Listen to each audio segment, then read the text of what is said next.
Muito obrigado, querido amigo pastor Odilon. Meus irmãos, minhas irmãs, este é o dia que o Senhor nos fez. Você já parou para pensar nisso? Nós não trabalhamos nesta noite, nós só dormimos. E acordamos e Deus deu de presente esse dia para nós. E o domingo é o recomeço.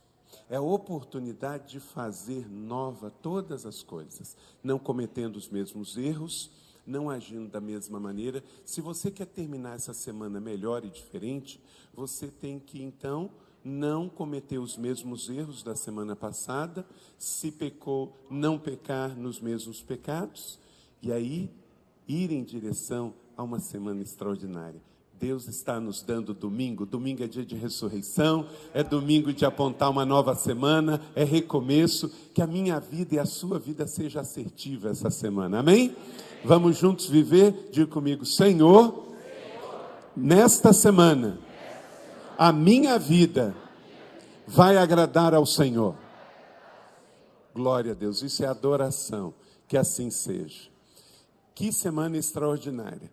Nasce aqui então, agora para os próximos anos, esta celebração do aniversário da igreja, que o pastor Odilon me disse, e eu já vou aqui dar o furo jornalístico, Odilon, que anualmente vai ter a grande conferência Shalom, a conferência internacional de liderança da Shalom, vai ser para celebrar os seus 31, 32, 33, 34 anos, em nome de Jesus. Amém?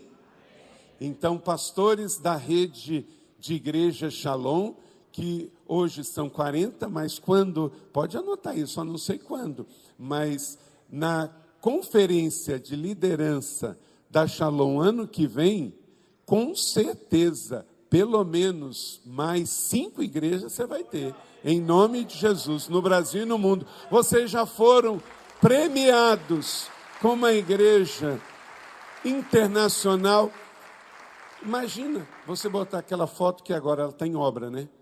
Lá no Camboja. Você vai mostrar aqui na conferência de liderança da Shalom do ano que vem aquela foto da igreja cheia. Amém? E as novas igrejas que virão. Por quê, irmãos? Por que nós podemos esperar a igreja Shalom maior e com mais igrejas? Porque essa é uma igreja saudável. E o que é saudável cresce e se reproduz. A igreja não vai diminuir. Por quê? Porque o Senhor quer a sua casa cheia. As células vão continuar se multiplicando, a igreja vai continuar se expandindo no Brasil e no mundo. Então, ano que vem, você pode esperar de uma maneira natural. A igreja de Atos não crescia, caindo na graça do povo? Esta é a igreja de Atos 29. Vai continuar crescendo.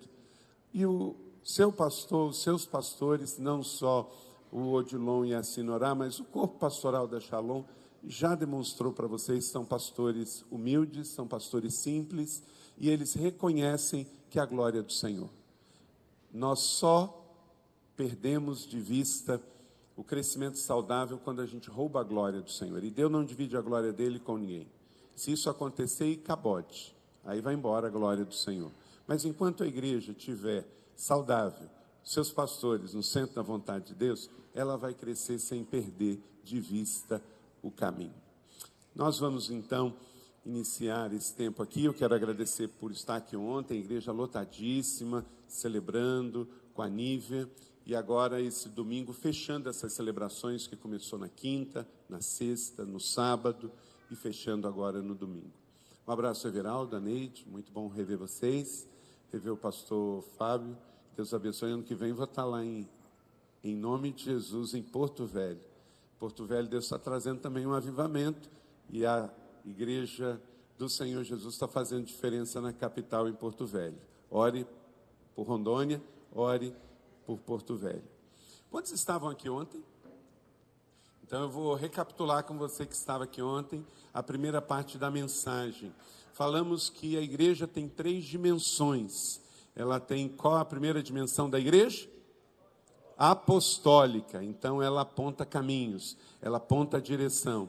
Que a igreja aqui a igreja Shalom seja sempre uma igreja apostólica, mas para que ela seja apostólica, ela tem que ter discípulos apostólicos. Você não deve liderar para ontem, você lidera para o amanhã. Quando você está dirigindo um carro, tem um para-brisa e um retrovisor. O que é maior? Para-brisa, porque o para-brisa olha para frente. Bem pequenininho, talvez, no máximo 5% do tamanho do para-brisa, temos um retrovisor. Retrovisor olha para onde? Para trás. Então, como igreja, nós podemos, de vez em quando, dar uma olhadinha para trás, só como referência. Mas a igreja tem um destino apostólico, e esse destino apostólico está para frente. Uma vez chegou uma pessoa para mim, eu não sei porquê, mas ela disse: ah, pastor, não se fazem mais igrejas como antigamente. Daqui a pouco ela falou: então, pastor, não se fazem mais pastores como antigamente. Aí eu olhei para ela e falei assim: então, irmã, sabe por quê que não se fazem mais pastores como antigamente, nem igreja como antigamente? Porque não se fazem mais igreja para antigamente. Só por isso. Fazemos igreja para hoje e para amanhã. Você sabia que no Brasil tem igreja que, se o século XX voltar, elas estão prontas? Elas estão prontinhas se o século XX voltar. Elas se vestem como no século XX, elas têm disposição no auditório como no século XX, elas pregam como no século XX, elas fazem evangelismo como no século XX. Só que tem que acordar que o século XX já passou. Esta igreja não é do século XX, essa igreja é do século XXI. Esta igreja não é jornal de ontem. Esta igreja entrega boas notícias para o hoje e para o amanhã. Ela é uma igreja do presente para o futuro. Então nós podemos sim comemorar 30 anos e dar uma olhada para trás, mas como o quê? Retrovisor. Uma pequena olhada para trás, que mostra um pouquinho da nossa história, um pouquinho das nossas raízes, um pouquinho da nossa identidade. Mas o que vai salvar Curitiba e vai plantar mais 40, 50, 60 igrejas da Shalom, não está voltado para os 30 anos que passou, mas sim para os próximos que começam agora.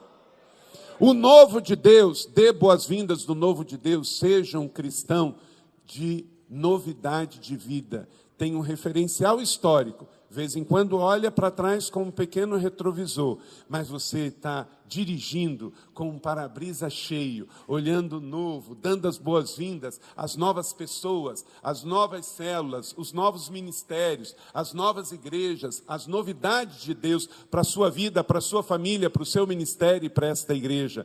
Que esta igreja não cheire naftalina nunca.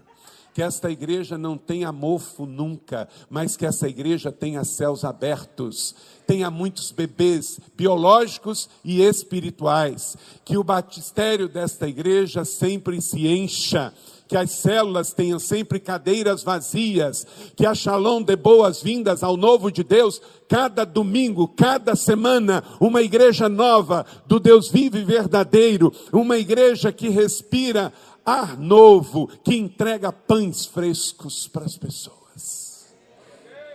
Uma igreja que é Belém, casa de pão. Gente, coisa horrível, é pão velho. Pão é uma coisa muito boa, mas pão tem que ser fresco, tem que ser novo. E que a Shalom também viva nesse frescor, neste novo de Deus, de dar pão fresco, casa de Belém para todo mundo. Amém, igreja? Podemos ser uma igreja nova, com crianças, juniores, adolescentes, jovens, adultos e terceira idade. Mas uma igreja nova. Você não precisa ser velho na mente e no coração. Você pode ter... Semana eu estava com um irmão que me chamou para tomar um café. Ele tem 93 anos, irmão David Maddox. Os seus pais fundaram o Colégio Batista de Belo Horizonte.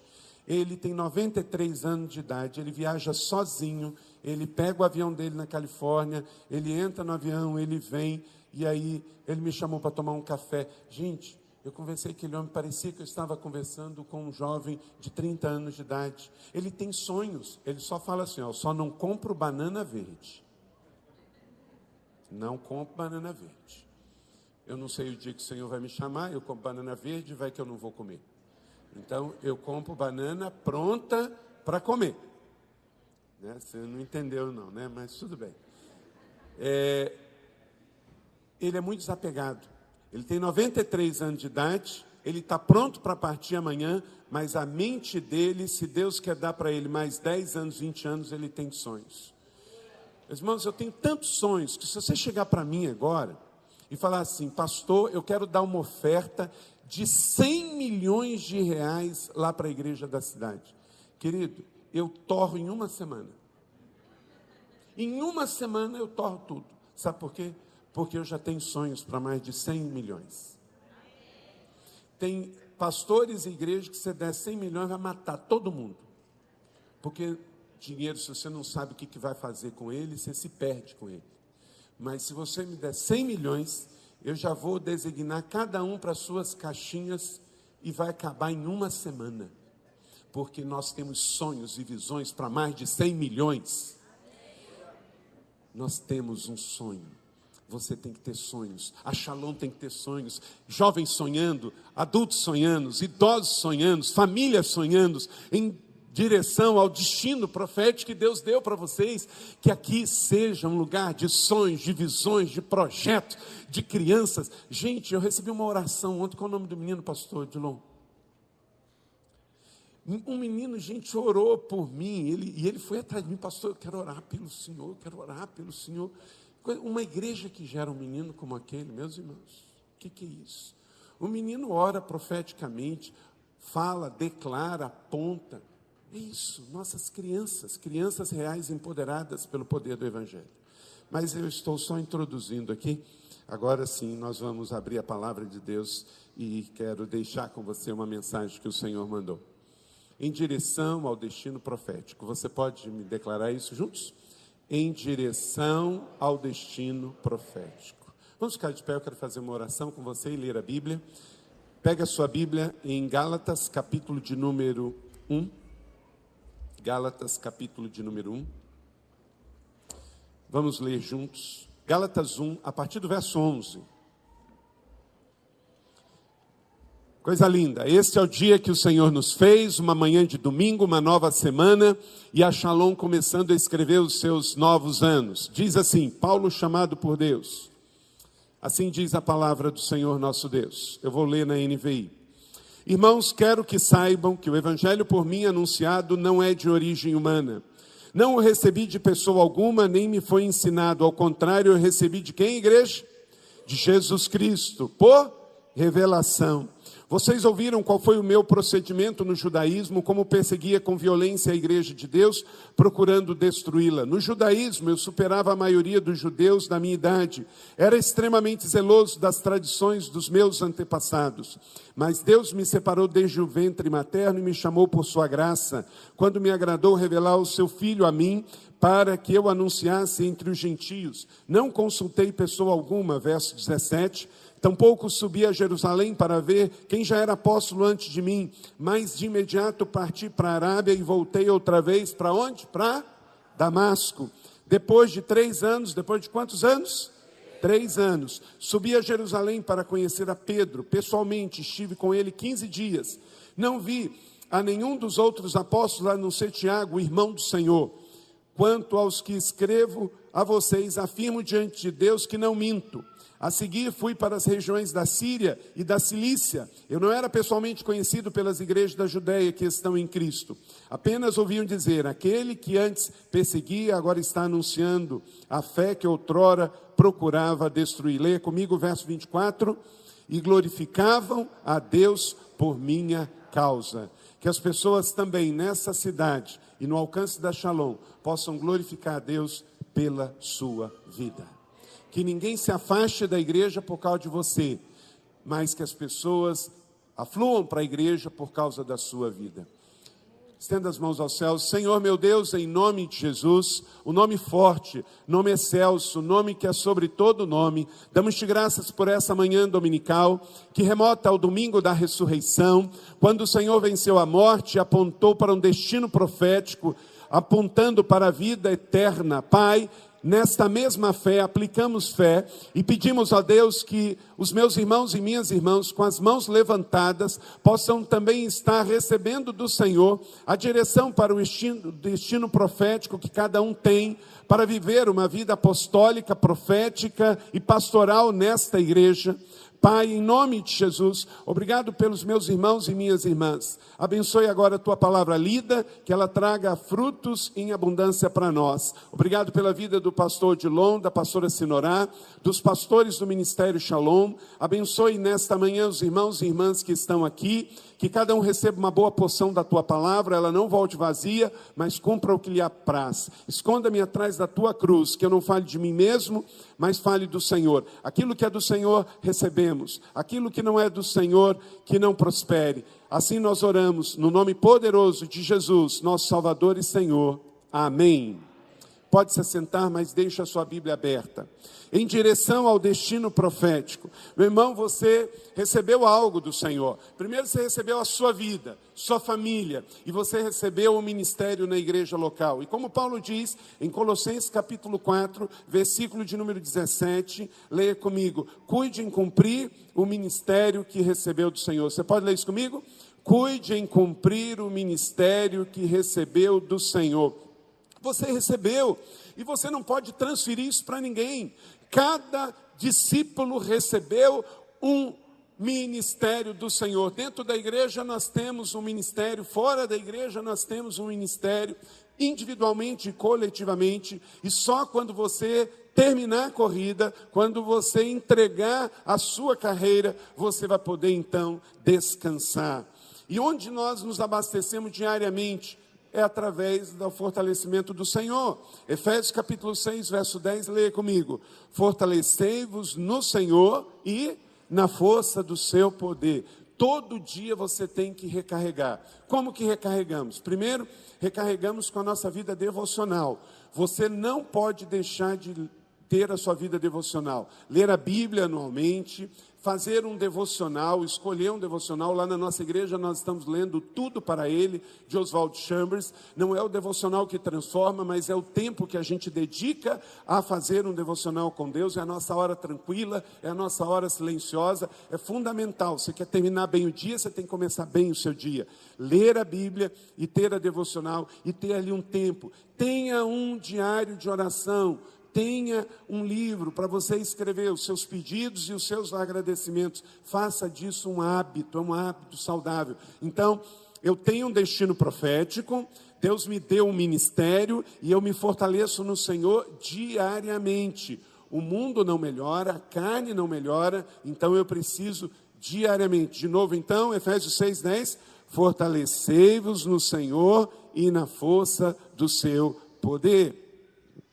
Como Michael Brodot disse essa semana lá na nossa conferência, e eu disse aqui ontem, a igreja é uma incubadora de destino. Você pode dizer isso comigo? A igreja é uma incubadora de destino. Está aqui para ser alimentado, para ser impulsionado. Você que é um profissional liberal, essa semana você vai fazer diferença lá. Você que sonha em ter um curso universitário, fazer um mestrado, fazer um doutorado, não desista disso. Você que parou a sua universidade, volte a estudar. Você tem um destino profético de Deus e a igreja quer que você seja empoderado, que você cresça. Nós queremos pessoas livres, empoderadas, pessoas bem resolvidas, pessoas que tenham uma consciência de missão e de comissão. Não se contente onde você já chegou, mas peça a Deus que te passa para um outro nível e que o seu teto seja o piso dos seus filhos, em nome de Jesus. Amém? Que o seu teto seja o piso dos seus filhos. Ontem eu não falei aqui para constranger, que é adolescente, né, jovem assim, estava falando para o Odilon, eu tenho uma filha, agora eu tenho mais um motivo para gostar de Curitiba, né, que a minha filha está namorando um rapaz de uma outra igreja aqui, e ela estava aqui ontem com o Andrés. É tão bom a gente ver os filhos fazendo escolhas boas. Ontem estava conversando com o pastor Odilon sobre sua família, ver o que Deus está fazendo na vida da Thalita, na vida da Rebeca, na vida da Midian, na vida dos filhos biológicos, que vão dar continuidade. Meu irmão, a igreja é família espiritual, e ela também é formada de famílias biológicas. Promova a sua família. Na igreja não pode haver competição. Só tem aqui irmãos mais velhos e irmãos mais novos. Qual é o papel de um irmão mais novo numa família? É honrar o irmão mais velho. E qual é o papel de um irmão mais velho? Promover o irmão mais novo. Então, que haja isso naturalmente aqui, que as famílias possam honrar e se promover. Diga comigo essas duas palavras: honrar e promover. Mais uma vez, honrar e promover. Você honra os mais velhos e você promove os mais novos. Isso na sua família biológica, isso na família da fé. E a igreja vai viver assim, ajudando as pessoas a ir para o seu destino profético. Jovens solteiros fazendo boas escolhas para namorar outros rapazes, outras moças que também têm a mesma fé, para começar bem e fazer as suas escolhas corretas. Eu louvo a Deus porque a Beatriz escolheu um rapaz segundo o coração de Deus também. E assim nós ficamos felizes como família. Louvado seja Deus por isso. Porque Deus só começou, mas Ele vai concluir. E se nos desviarmos, nunca a culpa é do Senhor. Vamos declarar o que Paulo disse em Filipenses 1, verso 6. Estou convencido que aquele que começou a boa obra em vocês vai completá-la até o dia de Cristo. Mais uma vez, igreja, estou convencido de que aquele que começou a boa obra em vocês vai completá-la até o dia de Cristo. Quando as pessoas verem poeira na sua vida, você diga: olha, Deus tem obras na minha vida. Deus está fazendo obras na minha vida. Ele começou, mas Ele ainda não terminou. Ele está trabalhando, Ele está trabalhando. E em nome de Jesus, que a vida de Paulo seja também um reflexo do que vai ser nas nossas vidas. Em Atos 28, verso 30 e 31, tem os dois últimos versos dedicados como que Paulo terminou. Como é que Paulo terminou? Em Roma, numa casa alugada, numa prisão domiciliar, diz o texto, recebendo muitos irmãos, e todos que iam lá, ele podia falar livremente do amor de Jesus. Como é que Paulo termina? Paulo não termina caquético, Paulo não termina fora de si, ele termina lúcido. Ele já tem dificuldade, nas cartas ele diz que ele não pode escrever direito, porque falta-lhe a visão, mas ele termina lúcido, saudável, frutífero, que em nome de Jesus, cada um de nós possamos também assim, terminar a nossa corrida dando frutos, e frutos que permaneçam em nome de Jesus. E para isso, vamos ver aqui no ministério de Paulo, alguns princípios, diga comigo, princípios.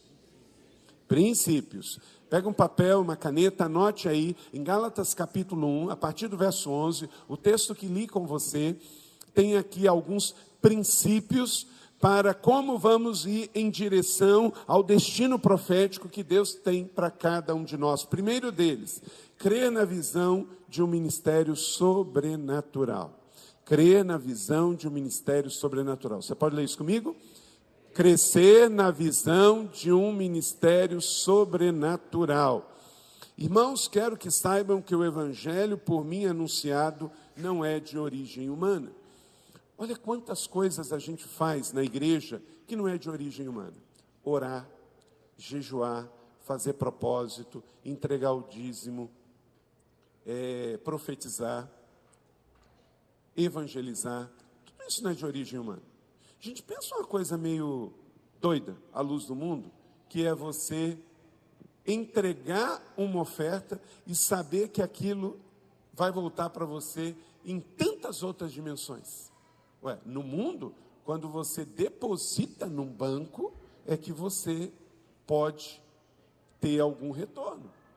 Mas Deus ensina outra coisa, Ele chama de casa do tesouro. Pensa um negócio meio doido. Jejum, como Deus sustenta. Irmãos, tenta fazer uma dieta para você ver. Que coisa difícil de fazer dieta. Faz um voto e um propósito. Você fica 40 dias sem comer nada. Gente, pare e pensa. O dia que me atrasa o almoço, quando vai dando 1h da tarde, me dá uma dor de cabeça. Um dia só, um dia. Eu já fiquei 40 dias sem comer nada, só tomando água de coco. Como é que você aguenta? Porque quando você faz um voto, quando você faz um jejum, você entra num nível espiritual totalmente diferente. E você começa a perceber que você é sustentado pelo Senhor. Quando o seu pastor convocar um santo jejum aqui, numa santa convocação, nunca diga, eu não consigo. Porque você se torna um fraco e joga a armadura antes de lutar. Você não pode dizer assim, eu não vou conseguir. Nós somos escravos das palavras que declaramos. Você tem que, no mínimo, tentar. Se você não conseguir lá na frente e você entregar, pelo menos você tentou. Pelo menos Deus viu o seu coração. O pastor chega aqui e fala, irmãos, olha, essa semana estamos atravessando uma dificuldade e nós temos que entrar numa batalha espiritual e você sabe que tem demônios, tem legiões que só saem com jejum e oração. Aí o pastor que está sabendo, os bastidores da igreja, chega e convoca um santo jejum aqui, aí você já diz, mas eu não consigo, pastor. Você está entregando antes de tentar. No mínimo você tem que tentar. No mínimo você tem que tentar. Pense sempre nisso. Nós temos um ministério que é sobrenatural. Não é de origem humana. Paulo então diz, não é de origem humana, e não é. O que Deus está fazendo aqui em Curitiba, através da Shalom, não é de origem humana. Porque nós lidamos com o sobrenatural, é igreja. É conversão, é jejum, é voto, é propósito. Pensa bem, gente, uma pessoa se converter no dia de hoje, ela largar tudo que o mundo oferece, isso é sobrenatural, isso é sobrenatural. Então nós temos que ser uma igreja que acredita nisso, é orar acreditando. Gente, eu pego mal, pastor de longo, quando a gente vai orar, chama o pessoal assim, gente, vamos orar aqui. Aí você começa a orar e o irmão do lado, cabra nem diz amém na sua oração. Ele diz Que é esse? A Bíblia fala para falar é amém. Amém quer dizer assim seja. Nós temos que concordar com a oração do irmão. É oração cara de leão, não é oração tons pastéis. Tá? Não é oração tons... né? Aquela oração silenciosa o tempo todo. Tem oração, gente, que do jeito que a gente faz, na verdade, nem a gente está acreditando que a coisa vai acontecer. Nem a gente está acreditando que vai acontecer. Deus tem nos dado para trabalhar na igreja essa consciência, que tudo vem pelo ensino.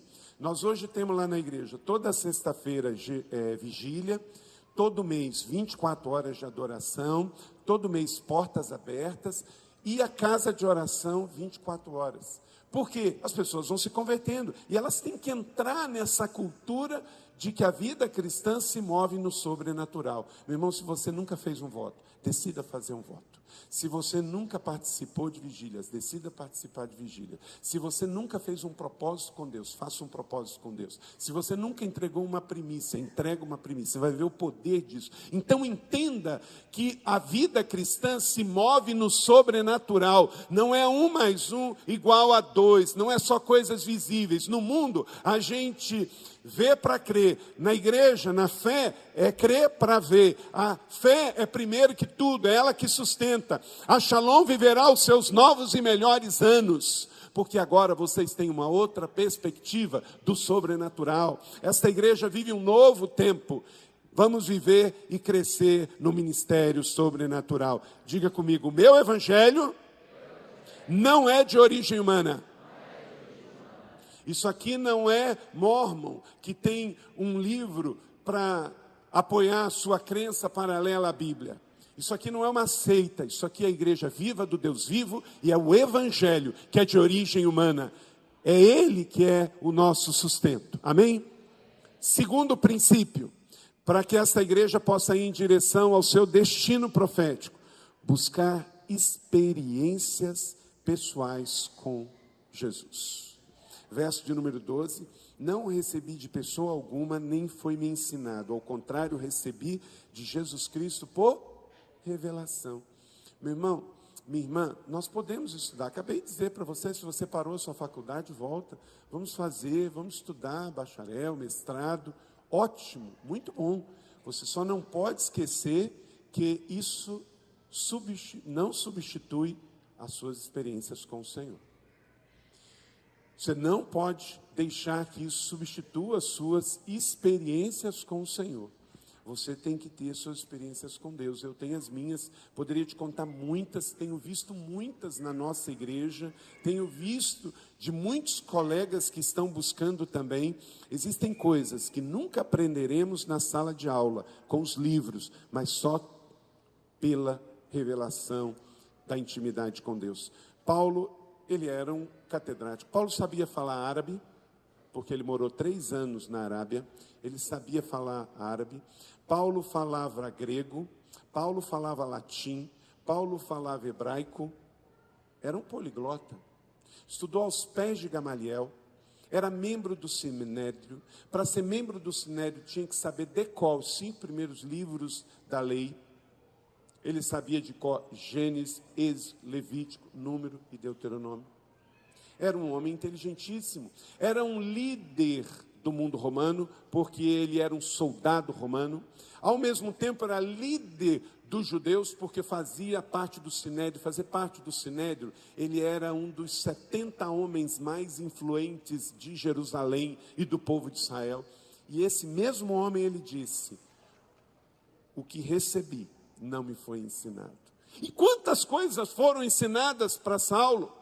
Quantas coisas ele aprendeu entre os romanos, entre os judeus, entre o povo latino. Quantas coisas ele aprendeu na Arábia. Mas ele estava consciente que ele era um homem aprendiz. Meu irmão, minha irmã, você, se tiver um coração aprendiz, você vai entrar num outro nível nesse novo ano.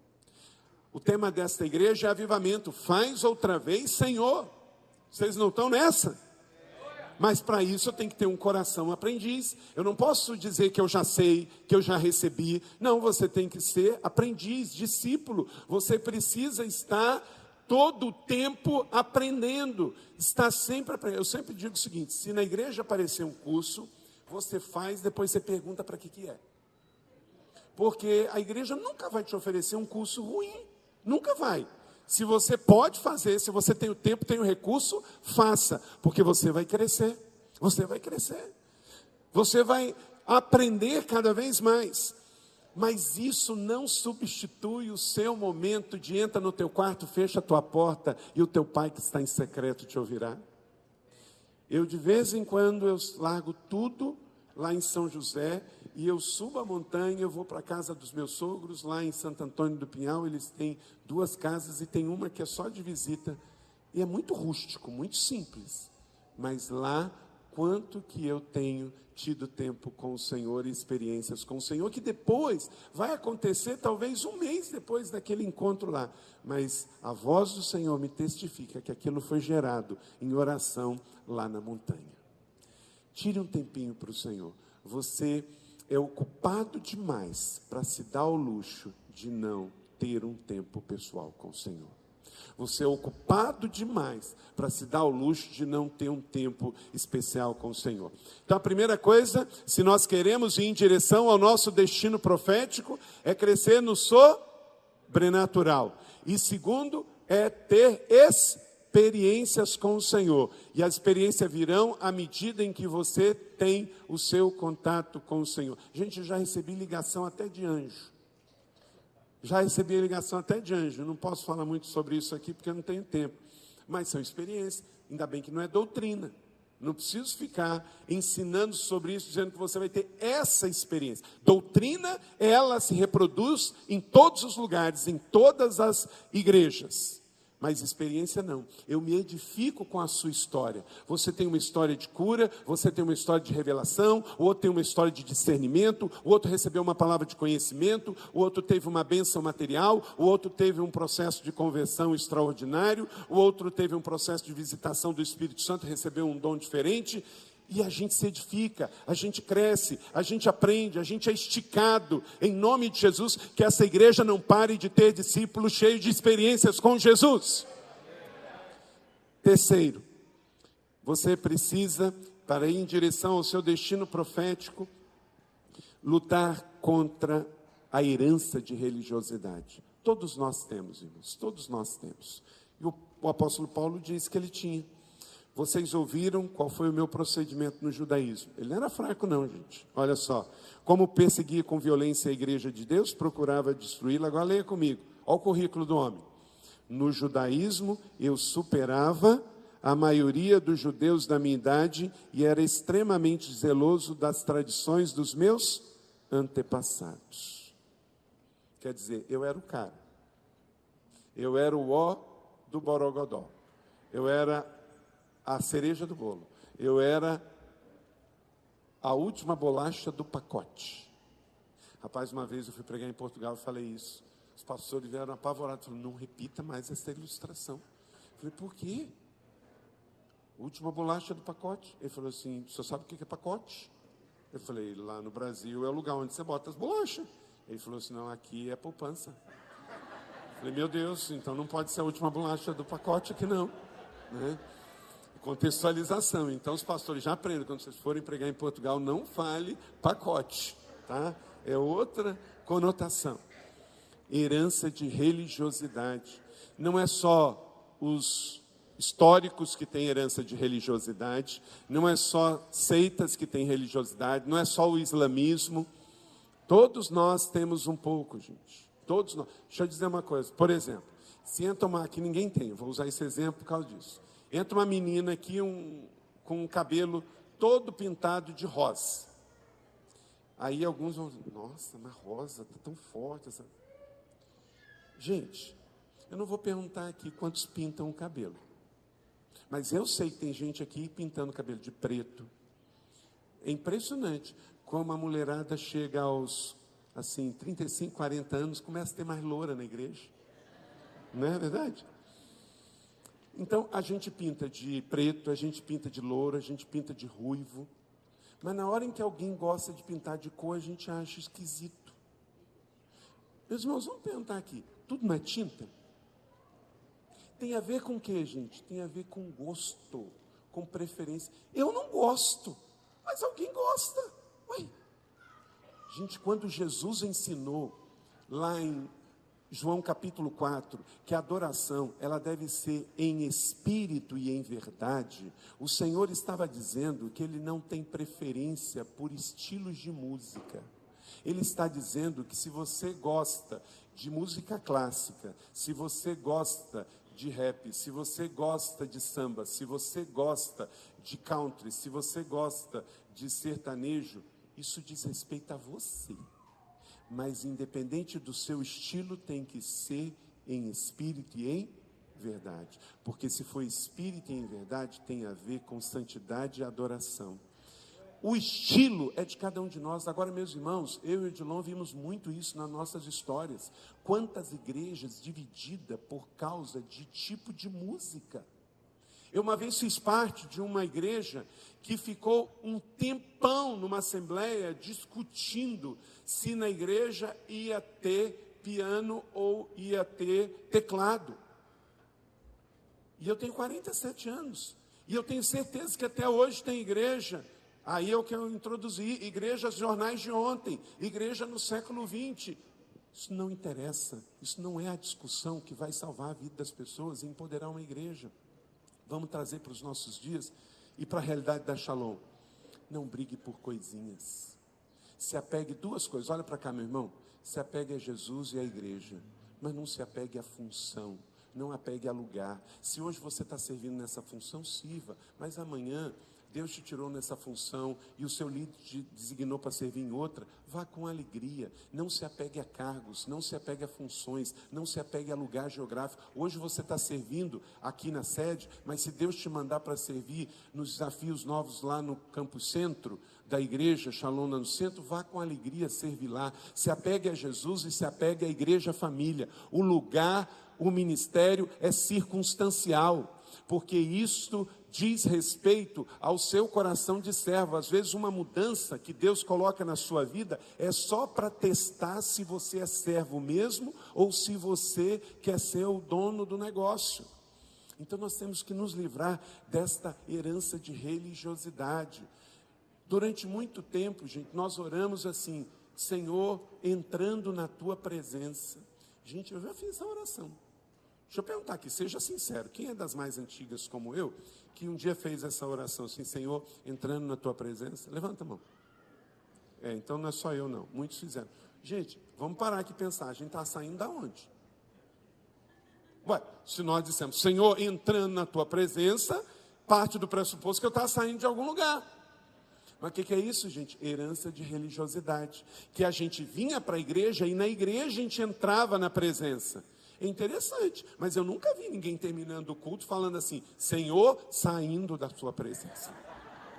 Ué, mas olha que coisa de doido, gente. Se eu não sair, como é que no culto seguinte eu vou falar para entrar de novo? Religiosidade. Nós vivemos na presença 24 horas por dia, 7 dias por semana, e ai de nós se sairmos da presença. É porque às vezes essa questão de sair da presença gera a vida no mundo lá fora. Aí o camarada sai na igreja todo mundo é irmão. Aí ele entra no campo de futebol, sai quebrando a canela de todo mundo lá, porque parece que lá no campo de futebol, ele sai da presença e uma entidade se manifesta na vida do indivíduo. Não é?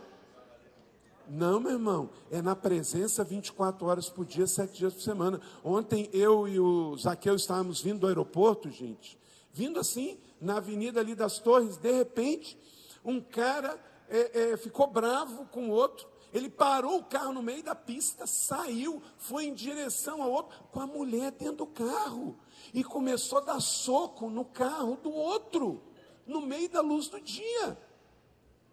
Então tem muitos crentes virando incrível Hulk dentro de casa, gritando. Olha para cá, quando você começa a gritar dentro de casa, quer dizer que você está perdendo nos argumentos. Quando você perde o controle, você não está no seu melhor momento, você está no seu pior momento. Quando você vê esse povo aí descendo o barraco na rua, eles não estão no melhor, eles estão no pior momento. Então vamos lutar sobre toda e qualquer herança de religiosidade. O espírito da paternidade, ele gera identidade, comunidade, maturidade, responsabilidade e destino. Vou falar isso para você anotar. Quando a gente tira a religiosidade, que gera esse espírito de orfandade, entra na nossa vida o espírito de paternidade. E o espírito de paternidade do Pai dos céus sobre nós, ele gera 5 coisas para a gente. Escreva aí. Ele gera identidade. Uma pessoa que tem paternidade bem resolvida na igreja, ela sabe quem ela é em Cristo. Ela sabe quem ela é em Cristo. O mundo pode dizer um monte de coisa, mas você sabe quem você é em Cristo. Você sabe a quem você pertence. Você sabe quais são os seus dons. Você sabe em acreditar, pertencer, tornar, estar cheio, estar forte. Por quê? Você tem identidade. Você tem identidade com paternidade bem resolvida. Outra coisa, você tem comunidade. Você tem senso comum. Você não quer mandar na igreja. Você sabe que a igreja é um bem coletivo, é uma família. Eu não posso viver sozinho só porque eu gosto, eu quero, eu sinto.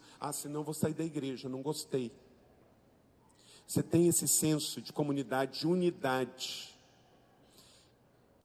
Terceira coisa, você tem maturidade quando você tem paternidade bem resolvida.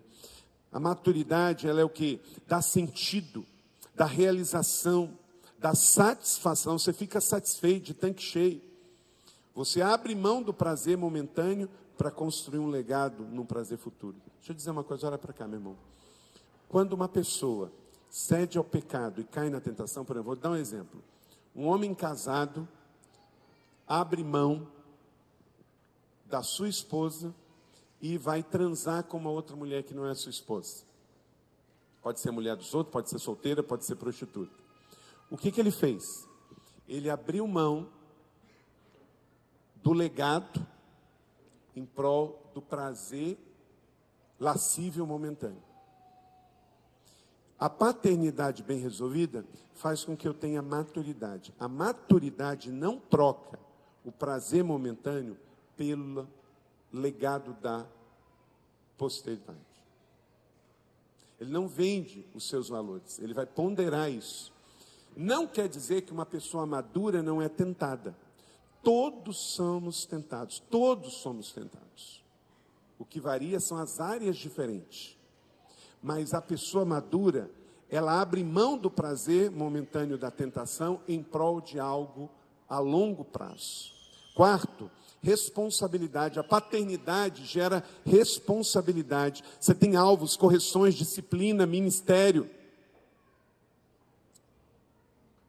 Você tem responsabilidade. Gente, na igreja nós temos responsabilidade, por exemplo, com os mais novos. A responsabilidade do testemunho, a responsabilidade do discipulado, a responsabilidade do cuidado. E quinto, destino. Nós temos, com paternidade bem resolvida, destino. Você sabe para onde você vai, você entende que você é flecha, que tem um legado, que tem um reino, e aí você entende que há um destino de Deus para a sua vida e você não pode abrir mão. Entendeu o que é paternidade bem resolvida? Você ganha essas 5 coisas na sua mente e no seu coração, e isso ninguém tira de você. Amém? Quarto, você vai valorizar o seu chamado pessoal. Você vai valorizar o seu chamado pessoal. Verso 15. Mas Deus me separou desde o ventre materno e me chamou por sua graça. Você sabe que você pode não ser pastor ou profeta, mas você tem um chamado para seguir Jesus e um chamado para ser discípulo. Quinto, você mantém o foco na missão do reino. Versos 16 e 17. Quando lhe agradou revelar seu filho a mim, eu não fui para Jerusalém. Não seria a coisa mais comum? Depois da conversão, Saulo tinha ouvido falar tanto da igreja em Jerusalém. Ele até perseguiu a igreja. Ele se converteu, não seria de imediato? Aí eu vou para Jerusalém. Mas não era a hora ainda. Tem coisa, olha para cá. Tem coisa boa, muita coisa boa que não é para você. É bom, mas não é para você.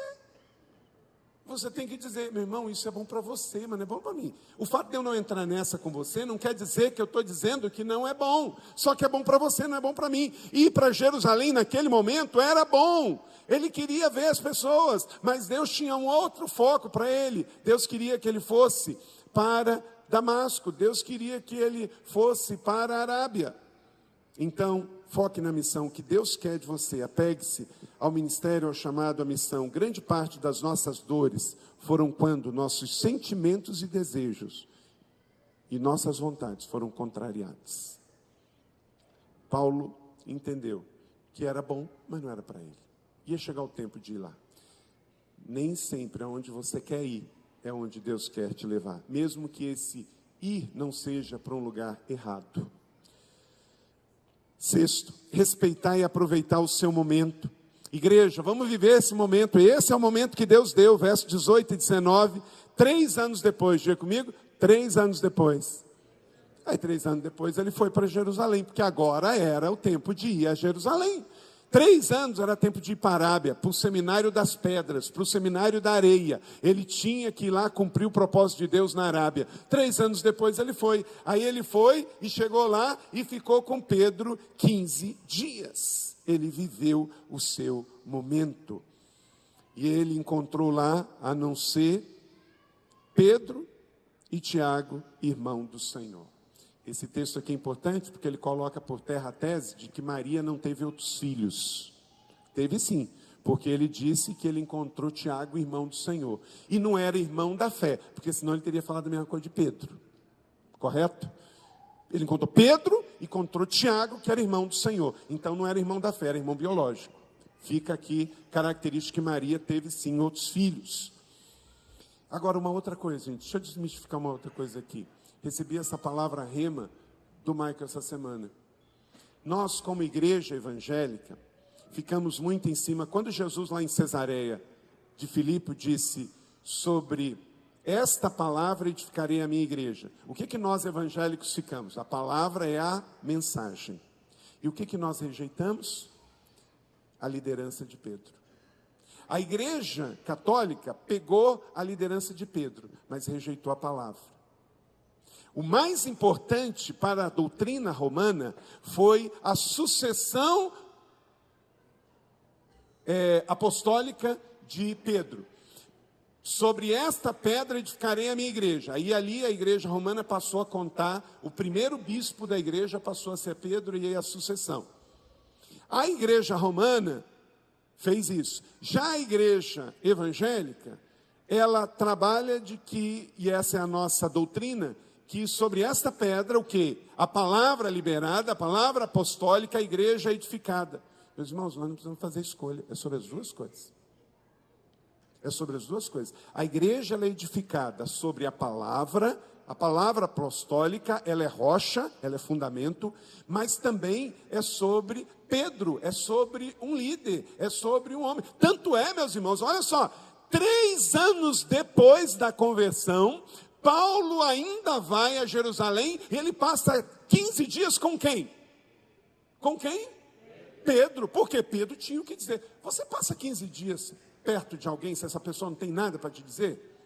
O texto diz que Paulo ficou 15 dias com Pedro. Quer dizer, Pedro era um homem de Deus, Pedro era um líder. Você não pode pegar que Deus não usa pessoas e não empodera pessoas. Pedro errou sim, Pedro negou Jesus depois que o galo cantou 3 vezes, mas houve a restituição lá na beira do mar da Galileia, quando Jesus chega para Pedro e fala: Pedro, tu me amas? Amo. Pedro, tu me ama? Amo. Pedro, tu me amo. Então, ame e cuide das minhas ovelhas. Houve a restauração do ministério apostólico de Pedro, dando a ele a declaração de amor e cuidado pelas ovelhas. Minha igreja, vamos amar a palavra sim, mas vamos amar a liderança sim.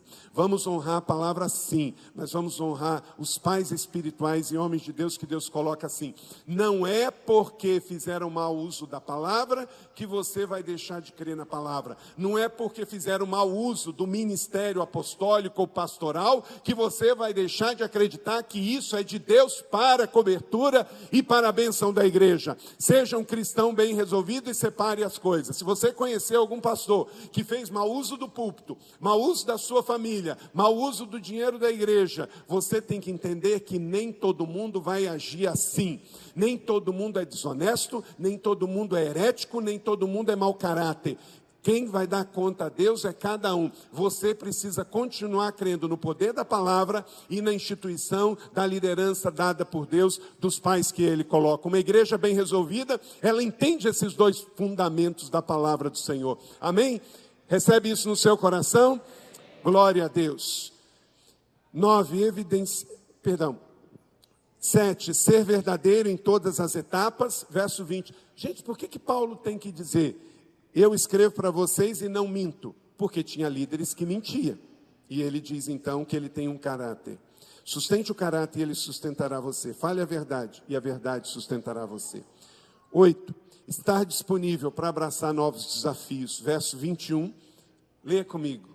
Porque essa igreja é feita de discípulos. E isso vai se repetir na sua vida. A seguir, fui para as regiões da Síria e da Cilícia. Foi para missões, foi para ser flecha enviada. Então que você esteja sempre disponível para ir para um novo desafio. É uma nova célula, é uma nova igreja, é para ser enviado. Meu irmão, por exemplo, você está aposentado com a sua esposa. Se aposentou. Curitiba é uma cidade mais cara. Quem sabe você pode ir para uma cidade do interior, abrir uma célula, começar uma Shalom numa cidade que tem uma porcentagem menor de cristãos nascidos de novo, e você lá tem um ministério. Talvez você está aqui só cuidando de neto. O neto é uma benção, você volta a cada 6 meses, vê ele, beija, abraça e cuida, mas deixa os pais cuidar dos seus filhos. Não vai ficar cuidando de filho que já não é mais seu. Ser avô é uma bênção. Todo mundo que é avô diz que é melhor do que ser pai. Até porque na hora que ele está cheirosinho, limpinho, você beija, você abraça. Na hora que as calças estiverem sujas, você pega e entrega para os pais. Não é? Então, meu irmão, quem sabe você aposentado pode pegar a sua esposa e seguir para as regiões que o Senhor quer que você vá aqui no estado do Paraná ou pelo Brasil afora. Esteja sempre disponível. Ontem eu fiz a igreja declarar: daqui eu só saio enviado. Vamos falar isso de novo? Daqui eu só saio enviado. Você é flecha. 9, evidenciar testemunho de mudança e crescimento. Você tem um testemunho de mudança e crescimento, verso 22 e 23. Eu não era pessoalmente conhecido pelas igrejas da Judéia. Ele não era, mas o testemunho dele era. Meu irmão, o seu testemunho sempre vai chegar primeiro que você. Pode ser bom ou ruim, mas o teu testemunho vai sempre chegar primeiro. Tem pastores que às vezes alguém me indica assim: pastor Carlito, traz fulano para pregar na sua igreja. Porque o testemunho dele já chegou primeiro para mim. Aí não dá. Testemunho seu vai sempre chegar antes, bom ou ruim. O de Paulo, positivamente, já tinha chegado antes dele. 10º e último, você deve gerar glória para o nome do Senhor, para você viver o seu destino profético. Verso 24, e glorificavam a Deus por minha causa. Meu irmão, você está levando pessoas a glorificar a Deus ou você está levando pessoas a se distanciarem de Deus? Seu testemunho pessoal é sua maior pregação. Paulo diz em 2 Timóteo 4,5, cumpra plenamente o seu ministério. Seu ministério só vai crescer se você crescer. Então seja um cristão de primeira linha, em nome de Jesus.